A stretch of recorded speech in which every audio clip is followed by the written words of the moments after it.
ഹരിശ്രീ ഗണപതയേ നമ. അവിഘ്നമസ്തു. ഓം നമോ ഭഗവതേ വാസുദേവായ. ശ്രീകൃഷ്ണ പരമാത്മനേ നമ. കൃഷ്ണായ വാസുദേവായ ദേവകീ നന്ദനായ ച നന്ദഗോപകുമാരായ ഗോവിന്ദായ നമോ നമ. ഗുരുവര കരുണാലേശമുണ്ടെന്നു വന്നാൽ ഒരുവനും ഒരു കാര്യം സാധ്യമല്ലാതെയുണ്ടോ? പരമിതിലൊരു ദൈവം മറ്റെനിക്കില്ല പാർത്താൽ പരമശിവനതാമാചാര്യനെ കൈതൊഴുന്നീ.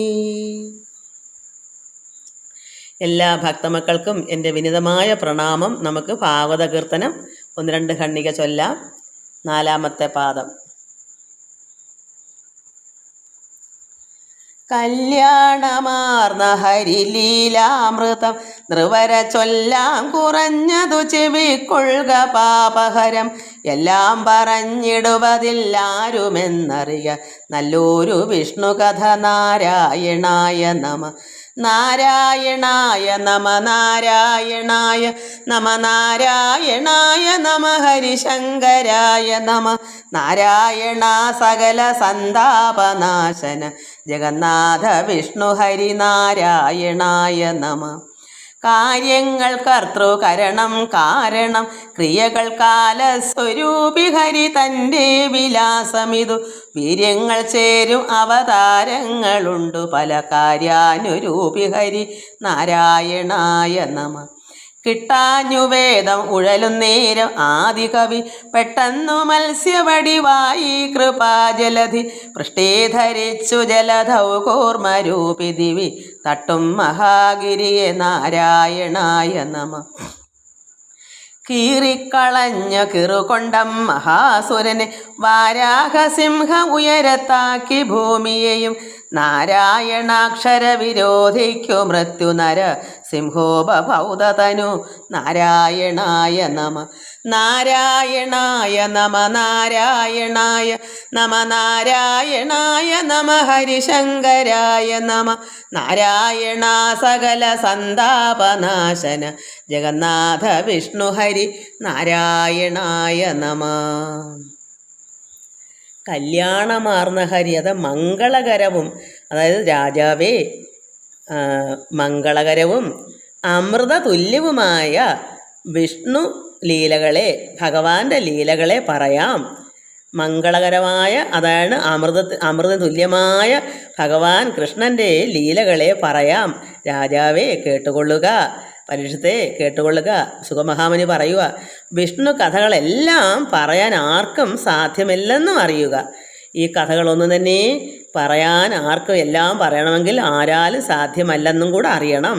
എങ്കിലും എന്തെങ്കിലുമൊക്കെ അറിവുള്ളതിനെ പറഞ്ഞു കൊടുക്കാമെന്നാണ് ഇവിടെ പറയുന്നത്. രാജാവിനോട് പറയുന്നു. ആരാ ഈ രാജാവ്? പരീക്ഷത്ത്. സുഖമഹാമുനിയാണല്ലോ കൊടുക്കുന്ന ഉപദേശങ്ങൾ. അപ്പോൾ എല്ലാം പറയാൻ ആരാലും സാധ്യമല്ലെന്നും കൂടെ അറിയണം. കാര്യങ്ങൾ കർത്തൃകരണം കാരണം ക്രിയകൾ. രണ്ടാമത്തേനെന്താ? അത് കാര്യങ്ങൾ കർത്തൃകരണം കാരണം. ഇതൊക്കെ എന്താണ്? ചെയ്യേണ്ടതും ചെയ്യുന്നവനും. അപ്പോൾ ചെയ്യേണ്ടത് എന്താണ്? ചെയ്യുന്നവൻ ആരാണ്? ചെയ്യാനുള്ള ഉപകരണം, അതിൻ്റെ കാരണവും കർമ്മവും എല്ലാം തന്നെ കാലസ്വരൂപനായ ഭഗവാന്റെ വിലാസങ്ങളാണ്. അതല്ലേ മഹാത്മാക്കൾ പറയുന്നത്, ആരും ഒന്നും തന്നെ ചെയ്യുന്നില്ല, ഇതെല്ലാം പരമാത്മാവിൻ്റെ കളി തന്നെയാണ്. നമ്മളെ കൊണ്ട് ചെയ്യിപ്പിക്കുന്നതും ഇപ്പോൾ ഈ പറയുന്നതും ഇത് കേൾക്കുന്നതും ഇതൊക്കെയും നമ്മളാരുമല്ല, ഭഗവാന്റെ ലീലാവിലാസം. അതുകൊണ്ട് ചെയ്യേണ്ടതും ചെയ്യുന്നവനും ചെയ്യാനുള്ള ഉപകരണവും കാരണവും കർമ്മവും എല്ലാം തന്നെ കാലസ്വരൂപനായ ഭഗവാന്റെ വിലാസങ്ങളാണ്. ഓരോ കാര്യത്തിനും അനുരൂപമായ ശക്തിയോടു കൂടി രൂപമെടുത്ത അവതാരങ്ങൾ പലതുണ്ട്. ചിലർ പറയും ഇന്ന അമ്പലത്തിൽ ഇന്ന രൂപമാണ്, നാമം ഇന്ന പേരാണ്, അവിടെ വലിയ ശക്തിയുണ്ട്. ഇവിടെ പല തവണകളാണ് ഈ പരമാത്മാവ് അവതാരം എടുത്തേക്കുന്നത്. എല്ലാം പരമാത്മാവ് തന്നെയാണ് അവതരിച്ചേക്കുന്നത്. അപ്പോൾ പല രീതിക്കാണ് ഓരോ കാര്യങ്ങൾ സാധിക്കാൻ ഭഗവാൻ ഇവിടെ വരുന്നത്. ചില സമയത്ത് കൂടുതൽ ശക്തി വേണം, ചില സമയത്ത് ചില കാര്യങ്ങൾക്ക് അത്ര ശക്തി പവർ വേണ്ടി വരത്തില്ല. അപ്പോൾ അതനുസരിച്ചുള്ള പവറോട് കൂടിയാണ് ഇവിടെ വരുന്നത്. അതുകൊണ്ട് ആ ഒരവതാരത്തിനും ശക്തി കുറവോ കൂടുതലോ എന്ന് പറയാൻ പറ്റില്ല. കാരണം പരമാത്മാവ് ഏകനാണല്ലോ. അദ്ദേഹത്തെ ആ പരമാത്മാവ് ചിലപ്പോൾ അല്പം കുറച്ച് ശക്തിയോട് അവതരിച്ചെന്നിരിക്കും, ചിലപ്പോൾ അതിനേക്കാൾ കൂടുതൽ. ഓരോ അവതാരത്തിൻ്റെ ഉദ്ദേശം അനുസരിച്ചാണ്. അതുകൊണ്ടാണ് പറയുന്നത് ഓരോ കാര്യത്തിനും അനുരൂപമായ ശക്തിയോടുകൂടി രൂപമെടുത്ത അവതാരങ്ങൾ പലതുണ്ട്.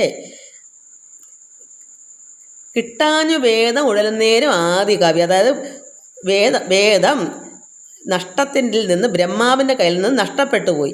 വേദത്തിൻ്റെ നഷ്ടത്തിൽ, അതായത് ഈ ഹയഗ്രീവനാണ് വേദങ്ങളെ അപഹരിച്ചു കൊണ്ടുപോയത്.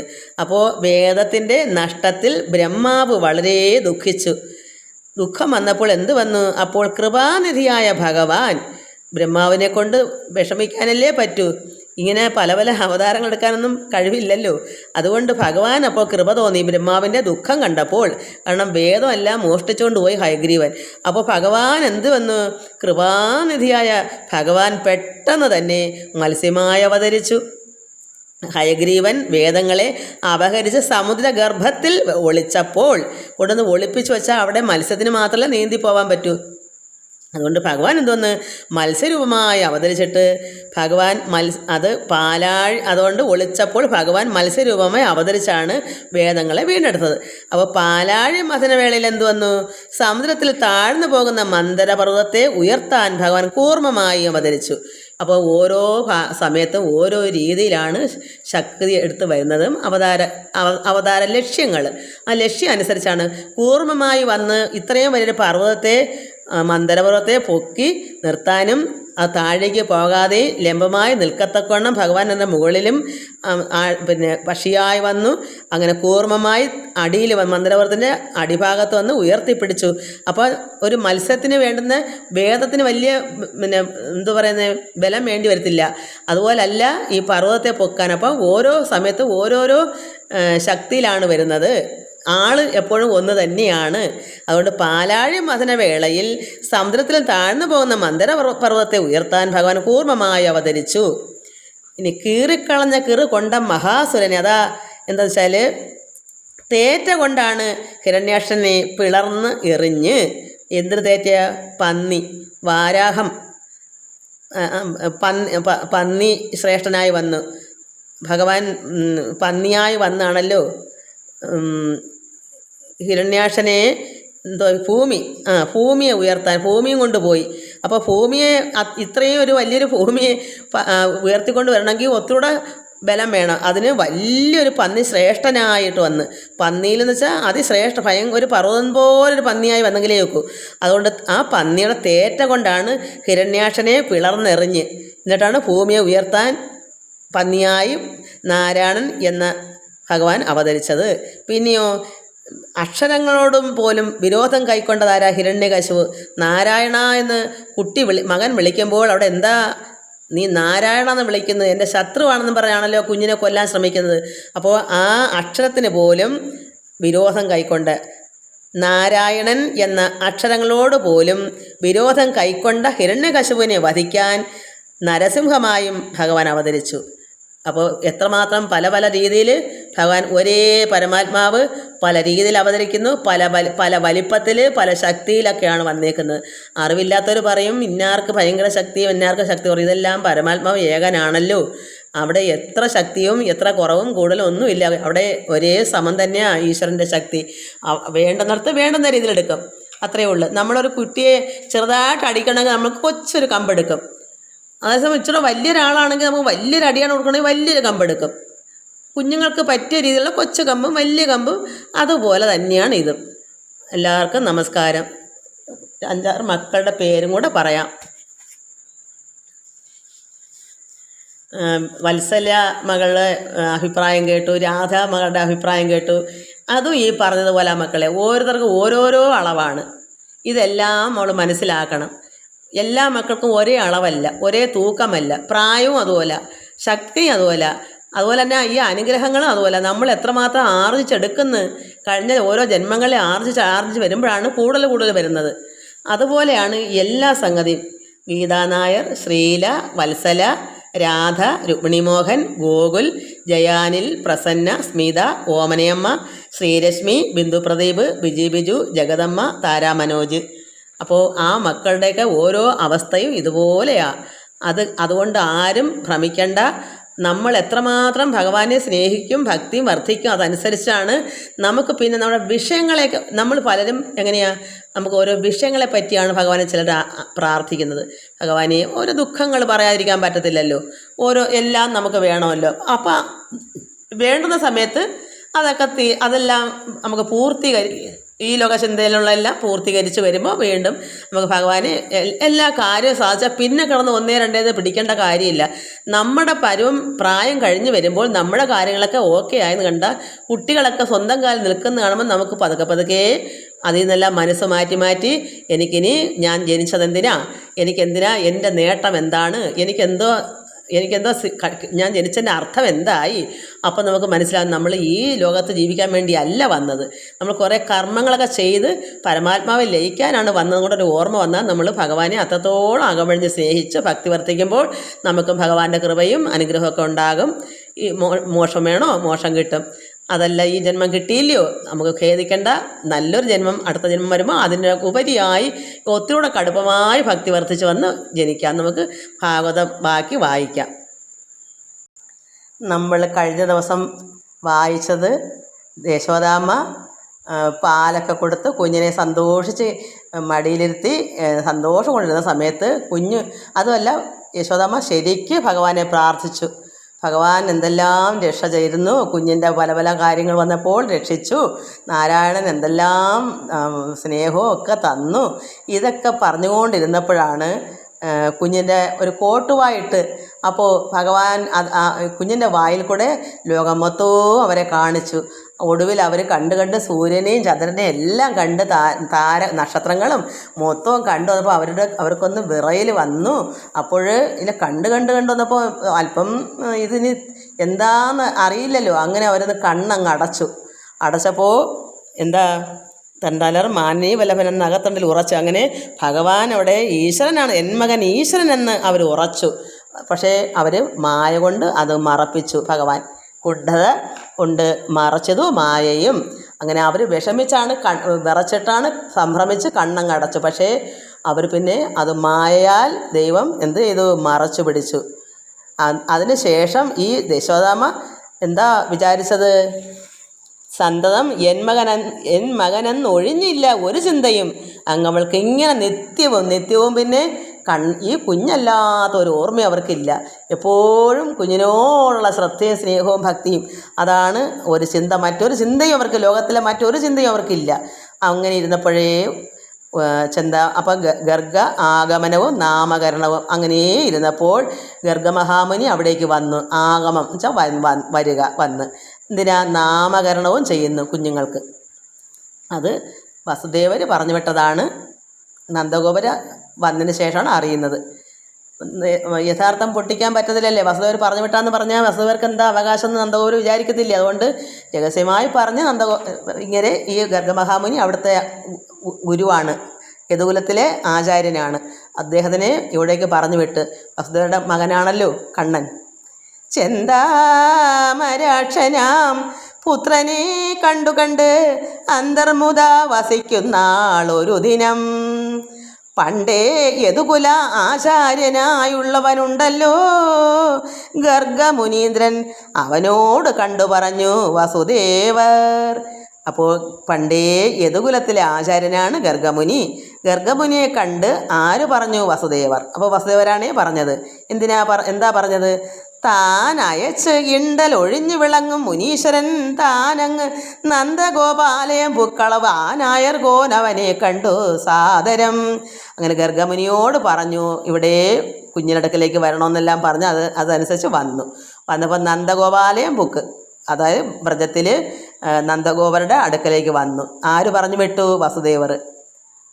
അദ്ദേഹമാണ് ഇങ്ങോട്ട് പറഞ്ഞു വിട്ടത്. ആനായർ ഗോൻ അവനെ കണ്ടു സാദരം വേഗേന ചെന്നങ്ങുടനെതിരേറ്റ്.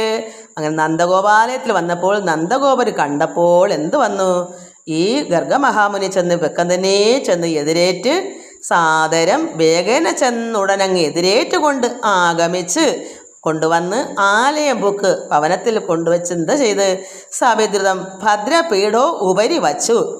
നല്ലൊരു പീഠത്തിലിരുത്തി എന്നിട്ട് എന്ത് ചെയ്തു? പാദാംബുജം ഭദ്രാത്മന കഴുകിപ്പിച്ചു. ഗുരുവിൻ്റെ അതായത് ആചാര്യൻ്റെ പാദമൊക്കെ കഴുകി.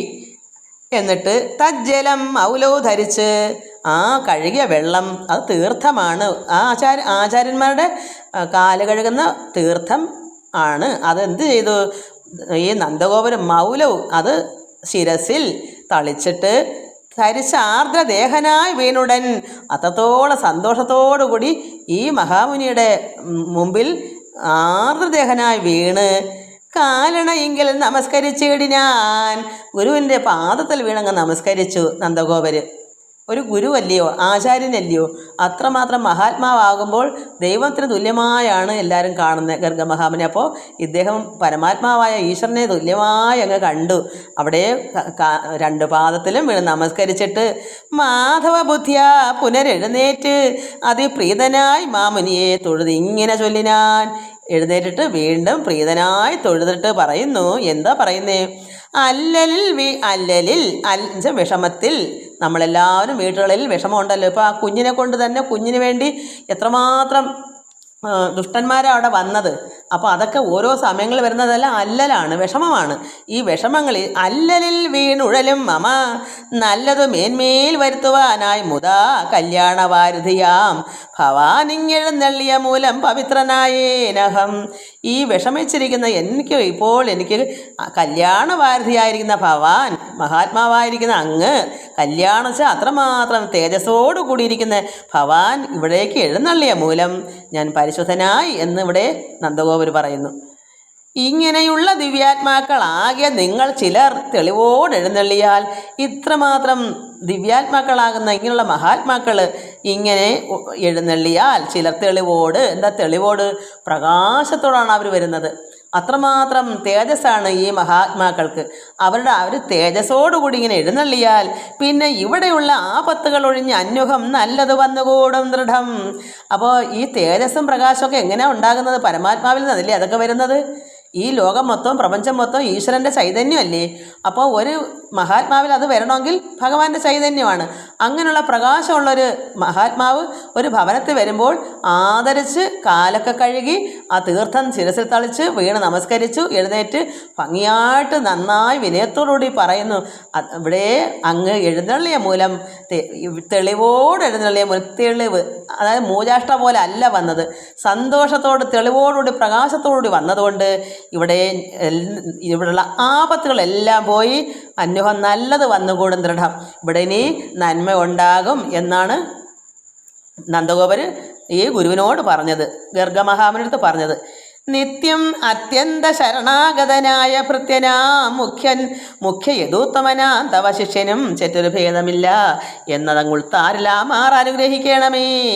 അതായത് ഇത് നിത്യം അത്യന്ത ശരണാഗതനായ ഭൃത്യനാ മുഖ്യ യദൂത്തമനാ. ഇത് യദുകുലത്തിലെ ആചാര്യനാണ്, മുഖ്യനാണ് ഈ മഹാത്മാവ് ഗർഗമഹാമുനി. തവ അങ്ങയുടെ ശിഷ്യനും ചെറ്റൊരു ഭേദമില്ല, ഞാനും അങ്ങയുടെ ശിഷ്യനാണ്, ഒരു ഭേദവുമില്ല, എനിക്കും ഞാനും ഒരു ശിഷ്യനാണെന്ന് ഉൾത്താരിലതുകൊണ്ട് എന്നെ അനുഗ്രഹിക്കണമേ. അങ്ങയുടെ ശിഷ്യനാണ് ഞാനും, അത്രമാത്രം മഹാത്മാവിനെ കാണുമ്പോൾ എനിക്കും അങ്ങയുടെ ശിഷ്യനാകണം എന്ന് അങ്ങനെ എന്നെ അനുഗ്രഹിക്കണമേ എന്ന് ആ ഗുരുവിനോട് നന്ദഗോപര് പറഞ്ഞു. നിഗ്രഹ അനുഗ്രഹ ശക്തരാം ബ്രാഹ്മണ മുഖ്യരത്രേ സർവവർണികൾക്കാശ്രയം. ഇങ്ങനെയുള്ള ബ്രാഹ്മണരാണ്, ബ്രഹ്മജ്ഞാനികളാണ് മുഖ്യരത്രേ, മുഖ്യന്മാരായ ബ്രഹ്മജ്ഞാനികളാണ്, നിഗ്രഹിക്കാനും അനുഗ്രഹിക്കാനും ശക്തരാണ്. അപ്പോൾ ഒരു മഹാമുനിക്ക്, ഇങ്ങനെയുള്ള ഗർഗമഹാമുനിക്ക് ഒരാളെ നിഗ്രഹിക്കണമെങ്കിലോ അവരെ അനുഗ്രഹിക്കണമെങ്കിലോ അതിലെല്ലാം ശക്തിപ്പെട്ടവരാണ്. അതുകൊണ്ട് നിഗ്രഹ അനുഗ്രഹ ശക്തരാം ബ്രാഹ്മണ മുഖ്യരത്രേ സർവവർണികൾക്ക് ആശ്രയം. നിശ്ചയം ഈശ്വരൻ താനും അവർക്കെഴും ഇച്ഛാനുസാരിയായി നിൽക്കുന്നു സന്തതം. എപ്പോഴും ഭഗവാനും ഇങ്ങനെയുള്ള ഇച്ഛാനുസാരിയായി നിൽക്കുന്നു. അങ്ങനെയുള്ളവർക്ക് ഭഗവാനും ആഗ്രഹങ്ങളെ കൊടുക്കുന്നു. സത്യപ്രതിജ്ഞനാകും ഭവാൻ എന്നാകിൽ ഉത്തമനായ സർവജ്ഞനെന്നാകയാൽ ചിത്തേ കഴിഞ്ഞതും മേലിൽ വരുന്നതും വർത്തമാനങ്ങളുമൊക്കെ നിരന്തരം കണ്ടു തെളിഞ്ഞിരിക്കും വിഭൂ. അതായത് സത്യപ്രതിജ്ഞനാകുന്ന ഈ ഭവാൻ, ഈ ഗുരു ഗർഗമഹാമുനി സത്യപ്രതിജ്ഞനാണ്. സത്യത്തെ പ്രതിജ്ഞ ചെയ്ത ആളാണ്. എപ്പോഴും ഈശ്വരൻ സത്യമാണല്ലോ, അതിൽ നിലകൊള്ളുന്ന ആളാണ് ഗുരുക്കന്മാരായ ഇങ്ങനെ മഹാമുനികൾ. അപ്പോൾ ഉത്തമനായ സർവജ്ഞൻ ആയതുകൊണ്ട് അദ്ദേഹം അദ്ദേഹത്തിൻ്റെ ഉള്ളിൽ ചിത്തത്തിൽ കഴിഞ്ഞതും ഇനി വരാൻ പോകുന്നതും നടന്നുകൊണ്ടിരിക്കുന്നത് കഴിഞ്ഞതും മേലിൽ വരുന്നതും വർത്തമാനങ്ങളുമൊക്കെ നിരന്തരം കണ്ടു തെളിഞ്ഞിരിക്കും വിഭോ. ഇതെല്ലാം ഗുരുവിന്, അതായത് ഗർഗമഹാമുനിയുടെ ഉള്ളിൽ അറിയാമല്ലോ. ഇപ്പം നടക്കുന്ന കാര്യവും മുമ്പ് കഴിഞ്ഞ കാര്യങ്ങളും ഇനി വരാൻ പോകുന്ന കാര്യങ്ങളെല്ലാം തന്നെ ഇങ്ങനെയുള്ള മഹാത്മാക്കളുടെ ഉള്ളിൽ അറിയാം. നിരന്തരം കണ്ടു തെളിഞ്ഞിരിക്കും വിഭു. കേവലം ഉണ്ട് മുഹൂർത്തം അടുത്തെങ്കിൽ നമ്മുടെ ബാലകന്മാർക്ക് ഇരുവർക്കും അഴകോട് കാലം കളയാതെ നാമകരണങ്ങൾ ചെയ്താരുള്ളേണം. അതുകൊണ്ട് അവിടേക്ക് അറിയാമല്ലോ, ഇവിടുത്തെ കുഞ്ഞുങ്ങളുടെ മുഹൂർത്തമെല്ലാം സമയമാണെന്ന്, വരാൻ പോണതെല്ലാം കഴിഞ്ഞ കാര്യങ്ങളെല്ലാം അറിയാവുന്നതാണല്ലോ ഈ ആചാര്യന്. അതുകൊണ്ട് ഇവിടുത്തെ കുഞ്ഞുങ്ങളുടെ ഇതെല്ലാം മുഹൂർത്തം സമയം അടുത്തെങ്കിൽ ഇവിടുത്തെ ബാലകന്മാർക്ക് ഇരുവർക്കും, അതായത് ബലരാമനും ഈ കുഞ്ഞിനും, ബലരാമന് ഇട്ടില്ല, ഞാനത് പേര് നമുക്ക് അറിയണമെങ്കിൽ പറഞ്ഞതാ. കൃഷ്ണനും പേരിട്ടില്ല, പേരിടാൻ വന്നതാണ്. അപ്പോൾ ആ രോഹിണിയുടെ മകനും യശോദയുടെ ദേവകിയുടെ മകനും ഇങ്ങനെ മുഹൂർത്തം അടുത്തെങ്കിൽ നമ്മുടെ ബാലകന്മാർക്ക് ഇരുവർക്കും അഴകോട് കാലം കളയാതെ നാമകരണങ്ങൾ ചെയ്തരുളയണം. വിശേഷിച്ച് അവരുടെ ജാതകവും വിചാരിച്ചരുൾ ചെയ്യണം. നാമവും ഇടണം, പേരിടണം, അവരുടെ ജാതകവും വിചാരിക്കണം. മോദം കലർന്നിവണ്ണം പശുപാധിപനാദരപൂർവം വിനീതനായത്രയും. അങ്ങനെ സന്തോഷം കലർന്ന് പശുപാധിപൻ വെച്ചാൽ നന്ദഗോപര്, ഗോക്കളുടെ അധിപൻ, പശുക്കളുടെ അധിപൻ നന്ദഗോപര് ആദരപൂർവം വിനീതനായി പറഞ്ഞു ചെയ്ത ആദരവോടുകൂടി പറഞ്ഞപ്പോൾ ഭക്തിയാ തൊഴുതുണർത്തിച്ച് അതു കേട്ട് തദ്വക്താരവിന്ദ ആലോക്യ മന്ദസ്മിതം കൃത്വ വസുദേവർ തന്മന സംഗതി മത്വ മറച്ചരുൾ ചെയ്തു ഗർഗനും.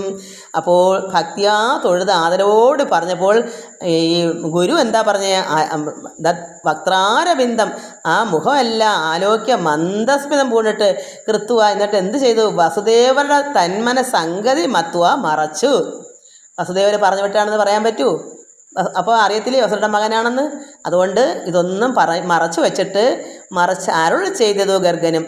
ഗർഗൻ എന്താ പറഞ്ഞ്, നന്നിന്നു നീ ചൊന്നത് ഉചിതം, ഇതെന്നുള്ളിലും മടിയില്ല അതിനേതുമേ. നീ പറഞ്ഞത് നല്ലത് തന്നെ, കാരണം സമയമൊക്കെ ആയി. വസുദേവർക്ക് അറിയാം, വസുദേവർ അങ്ങനെ പറഞ്ഞു വിട്ടതാ ഇങ്ങോട്ട്. പക്ഷേ ഇങ്ങനെ പറഞ്ഞു വിട്ടെന്ന് അറിയിച്ചുകൂടാ. അറിയിച്ച നന്ദഗോപരുടെ മകൻ്റെ അവകാശം വസുദേവർക്ക് എടുക്കാൻ അവകാശമില്ലല്ലോ. അതുകൊണ്ട് അങ്ങനെ ഒന്ന് മറച്ചു പിടിച്ചു ഗർഗമഹാമുനി. അതുകൊണ്ട് നന്നു നീ നന്ദഗോപരെ, ഇത് നീ പറഞ്ഞത് കൊള്ളാം, ഉചിതമാണ്. ഇത് എന്നുള്ളിലും, അത് ഗർഗൻ്റെ ഉള്ളിലും മടിയില്ല ഇതിനേതുമേ, ഞാനത് ചെയ്തു തരാം. നിന്നുടെ വാഞ്ചിതം ഏവം അനുസരിക്കെന്ന് വന്നാൽ അതിനുണ്ടൊരു ദണ്ണവും. നിന്നുടെ വാഞ്ച ആഗ്രഹം അനുസരിച്ച് ചെയ്യാൻ പറ്റുകയില്ല, അതിന് ദണ്ണമുണ്ട്. എന്താ ദണ്ണം? എല്ലാവരും അറിഞ്ഞ് പേരിടാൻ പറ്റുകയില്ല. അപ്പോൾ കുഞ്ഞവിടെ ഉണ്ടെന്നും ഇത് ദേവി തന്നെ കംസനോട് പറഞ്ഞു, നിൻ്റെ അന്തകൻ എവിടെ അവതരിച്ചിട്ടുണ്ടെന്ന് പറഞ്ഞപ്പോൾ ഈ വന്ന കുറേ എന്തു പറഞ്ഞ സകടനും തൃണാവത്തിനും പൂതനെയൊക്കെ വന്ന് മരിച്ചു പോയതൊക്കെ അറിയാം, കംസൻ അറിയാം. അപ്പോൾ ഈ കുട്ടി നാമകരണം കൊണ്ട് ചെയ്ത് എല്ലാവരും അറിഞ്ഞാൽ കംസൻ ഉടനെ അറിയും ഈ കുട്ടി തന്നെയാണ് കൃഷ്ണനെന്ന്, എട്ടാമത്തെ പുത്രനെന്ന്. കാരണം മറച്ചു പിടിച്ചേക്കുവാണ്, കടത്തിക്കൊണ്ട് ഇവിടെ വെച്ചിട്ട് ഇവിടുത്തെ കുഞ്ഞിനെ അങ്ങോട്ട് പോയാന്ന് കംസൻ മനസ്സിലാക്കും. അതുകൊണ്ട് ഇവിടെ എന്ത് പറഞ്ഞു ഇദ്ദേഹം, നിന്നോട് വാഞ്ചിതം അനുസരിക്കാൻ പറ്റുകയില്ല. അതുകൊണ്ടാണ് ആഗ്രഹം അനുസരിച്ച് നാമകരണം ചെയ്യുമ്പോൾ കുറച്ച് ആൾക്കാരെയൊക്കെ വിളിച്ച്, ബ്രാഹ്മണരെയൊക്കെ വിളിച്ച് സദ്യയൊക്കെ ഒരുക്കി ഇതൊക്കെ ചെയ്യുമ്പോൾ ജനങ്ങൾ അറിയും. അതുകൊണ്ട് നിന്നുടെ വാഞ്ചിതം ഏവം അനുസരിക്കെന്ന് വന്നാൽ അതിനുണ്ടൊരു ദണ്ണവും ഒരു വിഷമമുണ്ട്. ചെമ്മേ പുനരതെന്തെന്നും തെളിവിനോട് ഉണ്മ തന്നെ പറഞ്ഞിടുവൻ കേൾക്ക നീ. അത് ഞാൻ എന്താ കാര്യം എന്ന് പറയാം, നീ കേട്ടു. ഞാനിച്ചെറിയുവനെന്ന് കുതൂഹലാൽ നൂനമുടൻ അഭിധാനം വിളിക്കിലോ മാനസേ. കംസന് സംശയമായി വരും ആനകതൊന്തുഭി ദേവകി പുത്രനെ താനിങ്ങുടൻ കടത്തിയിടാൻ എന്ന അഭിമാനി തനിക്കുള്ളിലുണ്ടല്ലോ മുന്നമേ. അതുകൊണ്ട് ഈ കുഞ്ഞിനെ കടത്തിക്കൊണ്ട് അങ്ങോട്ടൊക്കെ മാറ്റി വെച്ചതാണെന്ന് അവന് സംശയം ഉണ്ടാകും. മുന്നമേ അങ്ങനെ ഉണ്ട്. അതായത് ആനകതൊന്തുഭി ദേവകി പുത്രനെ, അതായത് ദേവകിയുടെ മകനായ എട്ടാമത്തെ പുത്രനെ താൻ ഇങ്ങുടൻ നന്ദഗോപര് കടത്തിയിടാൻ, അവിടുന്ന് കടത്തിക്കൊണ്ട് ഇവിടെ വെച്ചതാണ്, കടത്തിയിടാൻ എന്ന് അഭിമാനി തനിക്കുള്ളിലുണ്ടല്ലോ മുന്നമേ. അഭിമാനി ആരാ? കംസൻ. അഹങ്കാരമല്ലേ, അത് അഭിമാനമൊക്കെ എന്താണ്, അഹങ്കാരമുള്ളത് അഭിമാനമുള്ളത്. അതുകൊണ്ട് അദ്ദേഹത്തിന് അങ്ങനെ മുന്നമേ ഒരു സംശയമുണ്ട്, ശങ്കയുണ്ട്. സഹോദരി പെറ്റ തെട്ടാമത് പെൺകിടാവായതും അന്ന് അശരീതാൻ ചൊന്നത് അസത്യമാവാനും നിമിത്തം ഇല്ലെന്നുള്ള ചാഞ്ചല്യം ഉൾക്കടന്നങ്ങ് അവൻ തന്നുടെ ഭൃത്യഗണത്തെ എങ്ങ് നടന്ന് അന്വേഷണം ചെയ്വതിന് അയച്ചിടിനാൻ. അങ്ങനെ കുഞ്ഞിനെ അന്വേഷിച്ച് എല്ലായിടവും പോയി നീളെ നടന്ന കുഞ്ഞുങ്ങളെയൊക്കെ കൊന്നു. ഇതെല്ലാം അവൻ ചെയ്യുന്നുണ്ട്. അതുകൊണ്ട് നമുക്ക് രഹസ്യമായിട്ട് ചെയ്യാൻ പറ്റൂ എന്നാണ് ഇവിടെ ഗർഗമഹാമുനി പറയുന്നത്. അത് നമുക്ക് ബാക്കി നാളെ വായിക്കാം. എല്ലാവർക്കും നമസ്കാരം. ഓം ലോകാ സമസ്ത സുഖിനോ ഭവന്തു. സർവ്വ മക്കളും നന്നായി എന്തുകൊണ്ടും ആത്മീയമായും ലൗകികമായും എല്ലാ കൃപയോടുകൂടിയും സർവ്വമക്കളും ഭദ്രമായി കഴിയണമെന്ന് പ്രാർത്ഥിക്കുന്നു. സർവ്വമക്കളും ഭഗവാന്റെയാണ്, ഭഗവാനിൽ അർപ്പിക്കുന്നു. ഈശ്വരൻ എല്ലാവരെയും കാത്തുകൊള്ളണം. അസുഖങ്ങളായാലും എന്തായാലും ഭഗവാനോട് പറയുക, പ്രാർത്ഥിക്കുക. നമുക്കെല്ലാവർക്കും ഒന്നിച്ച് പ്രാർത്ഥിക്കുക, എല്ലാവർക്കും സുഖം ഭവിക്കണമെന്ന്. ഓം ലോകാ സമസ്ത സുഖിനോ ഭവന്തു. ഹരി ഓം, ഹരി ഓം, ഹരി ഓം.